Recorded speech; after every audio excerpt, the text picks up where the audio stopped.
En este video vamos a ver ángulos determinados por dos rectas y una transversal. Cuando trazamos dos rectas y le cruzamos una transversal, vemos que se forman 8 ángulos. ¿Sí? Tenemos ángulos internos, nos quedan entre las dos rectas, ángulos internos y ángulos externos. Aquí lo pueden ver que les escribí.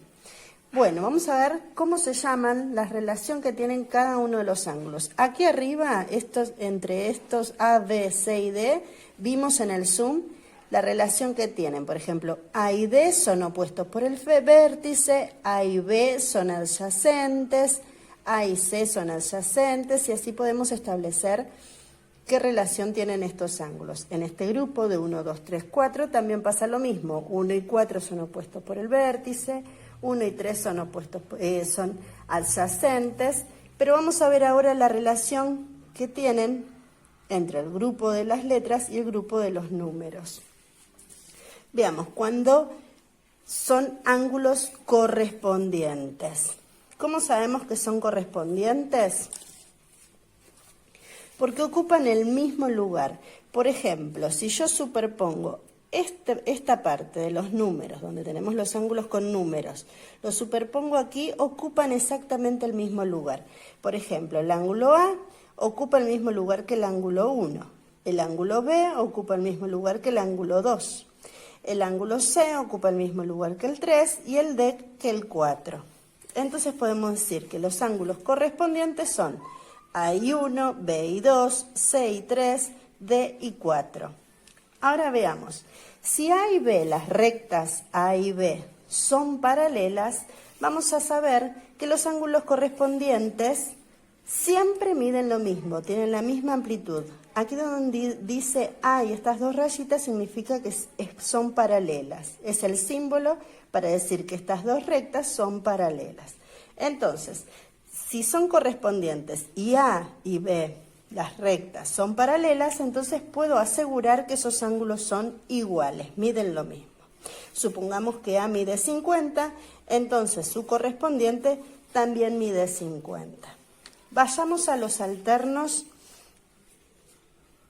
En los alternos vamos a encontrar internos y externos. ¿Cómo sabemos que son alternos? Porque están uno de cada lado de la transversal. Aquí yo les puse el ejemplo. Los alternos internos, D y 1. En este de acá arriba, D y 1. Los dos internos están dentro, entre las dos paralelas, y están uno de cada lado de la transversal. C y 2 también están dentro, son internos, y están cada uno de un lado de la transversal. Y después tenemos los externos, A y 4, B y 3, porque están de la parte externa, por fuera. Y aquí está chiquito el dibujo para que ustedes se orienten. Internos, entonces puse como ejemplo D y 1. ¿Ven? Uno de cada lado de la transversal y ambos son internos. En el caso de los externos, uno de cada lado de la transversal y ambos están en la parte externa.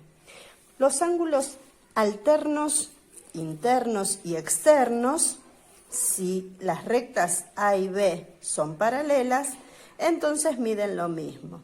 Supongamos que en este caso interno D mide 40, entonces el íngulo 1 también mide 40, porque las P y Q son paralelas, entonces los ángulos alternos internos miden lo mismo y los alternos externos también.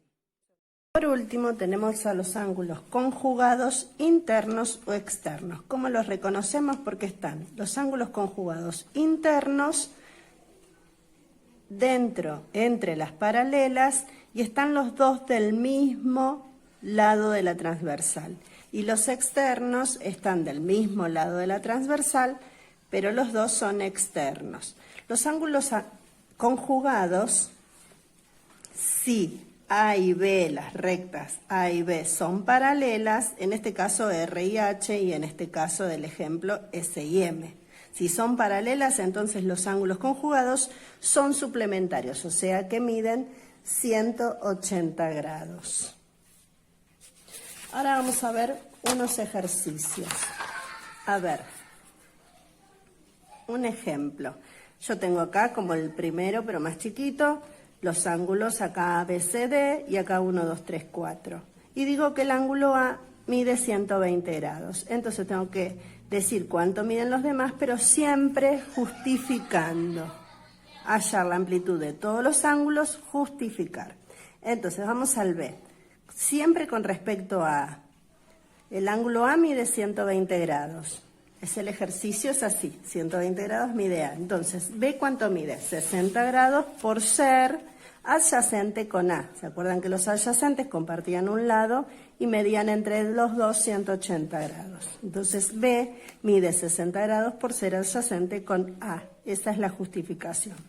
C mide 60 grados, fíjense acá en el dibujo, C mide 60 grados también por ser adyacente con A. D mide 120 grados porque son opuestos por el vértice con A. ¿Sí? 1, el ángulo 1, el de aquí, mide 120 grados porque fíjense que si los superpongo, se acuerdan que son correspondientes porque ocupan el mismo lugar. Entonces, 1 mide 120 grados por ser correspondiente con A, porque los ángulos correspondientes miden lo mismo. 3, aquí está 3, mide 60 grados por ser conjugado externo con A. Están del mismo lado de la transversal y ambos están afuera. Entonces son conjugados externos. Por ser conjugado externo con A. 4 es alterno externo. Está uno de cada lado de la transversal. Y son externos. Entonces 4 mide 120 grados por ser alterno externo con A. Los alternos externos entre paralelas miden lo mismo. Y el 2 es el único que no podemos hacerlo respecto a A. Siempre va a haber un ángulo que no lo podemos hacer respecto al dato que me da. Entonces el 2, a mí se me ocurrió que lo iba a hacer con el 1. Como son adyacentes, entonces digo que 2 mide 60 grados por ser adyacente con 1. En este caso ustedes pueden elegir, por ejemplo, como era el 2, lo puedo hacer con el 4 o lo puedo hacer. En este ejemplo pide hallar la amplitud de alfa y beta y justificar. Siempre hay que justificar. Aquí tenemos el dibujo, las dos paralelas A y B y la transversal, que me olvidé de ponerle la letra T. Entonces el dato que me da es, este es alfa, este es beta y esta es gamma. Dice que gamma mide 75 grados y yo tengo que averiguar alfa y beta. Bueno, veamos. Gamma y alfa son opuestos por el vértice, entonces los opuestos por el vértice miden lo mismo. Entonces voy a poner que alfa es igual a 75 grados por ser opuesto por el vértice con gamma. ¿Sí? Y beta, veamos qué pasa con beta. Están uno externo, el otro interno, del mismo lado de la transversal, ocupan el mismo lugar si los traslado, entonces son correspondientes. Entonces voy a poner que beta es igual a 75 grados por ser correspondiente con gamma.